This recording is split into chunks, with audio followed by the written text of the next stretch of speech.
than the normal. Okay, there's some other ones on here, chromatic scales. I'm not going to have time to do them all. The 9-note scale, of course.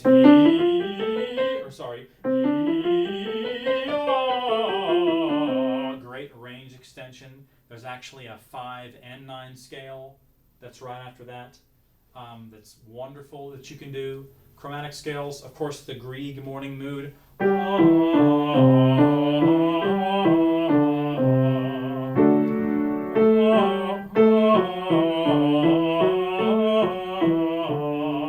It's very relaxing. It's a great first exercise. It just gets them legato and maximizing the same vowel as the notes go up and down the scale. Wonderful exercise. Here's another one.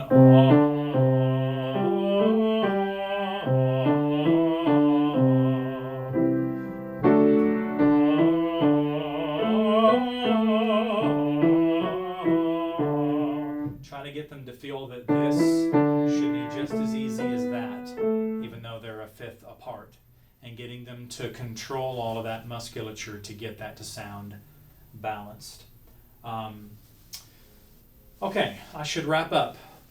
Probably the most important thing that I might say in this session is require your singers to listen. If there's one thing that hopefully our singers will learn from us, maybe above all else, it's to listen. I regularly stop my singers and I say, can you hear the singer next to you? Can you hear the singer on your right? Can you hear the singer on your left? Can you hear the singer behind you? Sopranos, can you hear the tenors? Can you hear all 3 other notes in this chord? And just challenging them to listen. That's a huge part of what we do. Huge part. Obviously, to watch the conductor, that's a very important part of singing too. Let's see. Don't be afraid to ask them to repeat a warm-up. You're supposed to be listening and diagnosing, and warm-ups can be rehearsed also. And I wouldn't talk a lot during the warm-up. If it's a new warm-up, that's fine. But out of an 8-minute warm-up, if you talk 3 minutes, that's probably not helpful.